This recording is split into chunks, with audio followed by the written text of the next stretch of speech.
nous sommes donc toujours en compagnie de l'évêque du diocèse de Bâle. C'est le plus grand diocèse de Suisse, avec 10 cantons et demi-cantons, Monseigneur Félix Humur. L'Église catholique qui est donc à l'heure du choix. Depuis hier soir 20h, Benoît XVI n'est plus pape. Sa renonciation sera sans doute retenue, ou en tout cas a déjà été retenue par beaucoup comme l'action majeure de son pontificat. Et d'aucuns de se dire que c'est l'occasion pour le Vatican d'engager une rénovation de l'Église catholique marquée par pas mal de scandales. Quels seront les principaux défis du nouveau pape? On en parle avec vous, Monseigneur.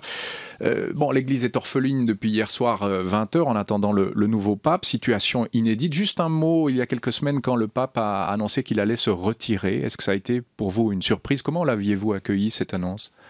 J'étais pas vraiment surpris de la démission qu'il a prononcé, mais j'étais surpris du moment.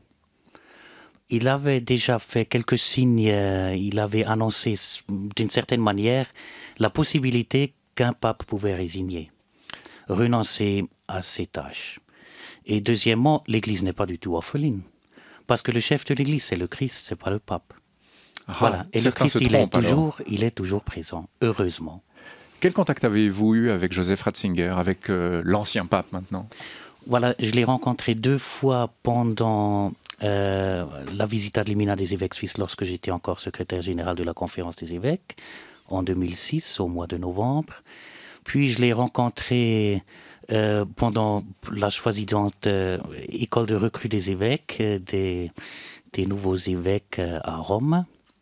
On a eu un bref entretien avec lui. Et puis, je l'ai vu plusieurs fois, bien évidemment, lors du synode des évêques, octobre passé. On le présente comme un professeur de théologie intellectuelle froid. Est-ce que c'est l'impression qu'il vous a laissé? Non, il n'était pas du tout froid. Il était très accessible, très chaleureux. Pas froid du tout. Ce que les commentateurs disent beaucoup, c'est que ça aura été un pape de transition et que son acte le plus marquant est précisément d'avoir renoncé à sa charge. Est-ce que c'est le seul acte important qu'il l'aura fait? Non, je ne crois pas. Son acte, pour moi, le plus important, c'est le témoignage de la foi. Voilà. Son thème, c'est le Christ qui doit être mis au centre de la vie de chaque chrétien, de chaque chrétienne. Et puis, l'expression pape de transition, elle me plaît beaucoup, parce que Jean XXIII était aussi un pape de transition, et il a inauguré le Concile Vatican II, qui a quand même, qui a quand même renouvelé l'Église. Monseigneur Humur, est-ce qu'il faut un Vatican III maintenant? Ah, c'est pas à moi de décider. Je crois que c'est pas le moment maintenant. Pourquoi? Parce que d'abord, il faut élire un nouveau pape, et puis on verra. Mais est-ce que ce sera justement le pape qui conduirait un Vatican III? On a parlé tout à l'heure du sida, vous avez rappelé la doctrine, d'abord l'abstention, ensuite la fidélité, et in fine, en troisième position, si ça ne marche pas, on peut, pourquoi pas utiliser le préservatif? On a l'impression que l'Église catholique reste assez braquée sur beaucoup de questions de société, le célibat des prêtres, l'ordination des femmes, etc. Est-ce qu'il faut reprendre toutes ces questions? Est-ce qu'il faut détabouiser ces questions? Est-ce que c'est le moment? D'abord, il faut parler du Christ, parce que la religion catholique, c'est le christianisme. On parle du Christ. Tous les autres sujets en découlent. Bien évidemment, c'est sûr qu'un certain nombre de fidèles et de moins fidèles ont des problèmes avec certains points de la doctrine de l'Église. Mais si on croit en Christ et si on essaye de le suivre, les autres choses se révèlent moins importantes et viennent automatiquement d'une certaine manière. L'ordination des femmes, est-ce qu'il faut ouvrir cette question? Moi, je repose la question parce que peut-être certains scandales aussi, le célibat des prêtres découle de ces positions très, très braquées, très fermées. Ça, je crois, le célibat de prêtres n'a rien à voir avec l'ordination des femmes. La place de la femme dans l'Église, elle doit certainement être revue. Et je crois que les femmes sont tout à fait capables de prendre une place de dirigeante aussi dans l'Église. Une femme évêque, pourquoi pas? Voilà, il n'y a pas seulement les évêques qui dirigent. Il y a beaucoup d'autres postes qui sont dirigeants. Le cardinal Casper, qui était le prédécesseur de Monseigneur Koch à Rome, lui, il a dit on pourrait songer d'un diaconat de la femme.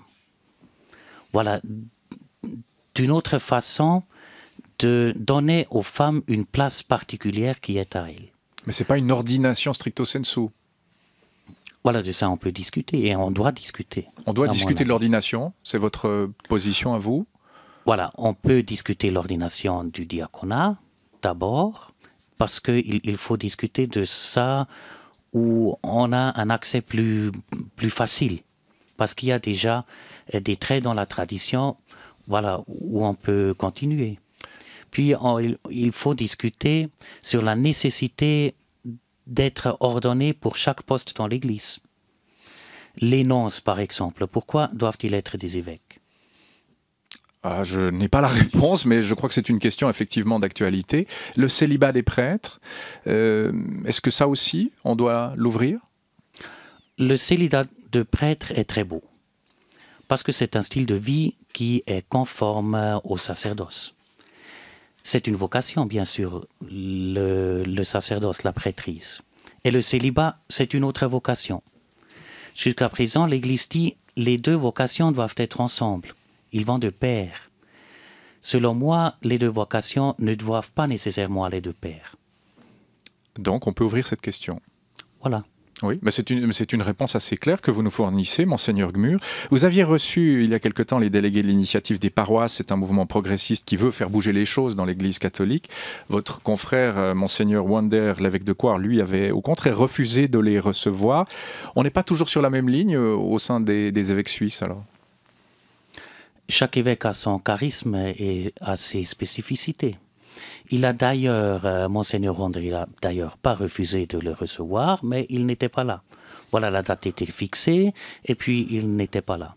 Moi, j'ai pas reçu encore, ou j'ai pas encore entré en dialogue avec les signataires.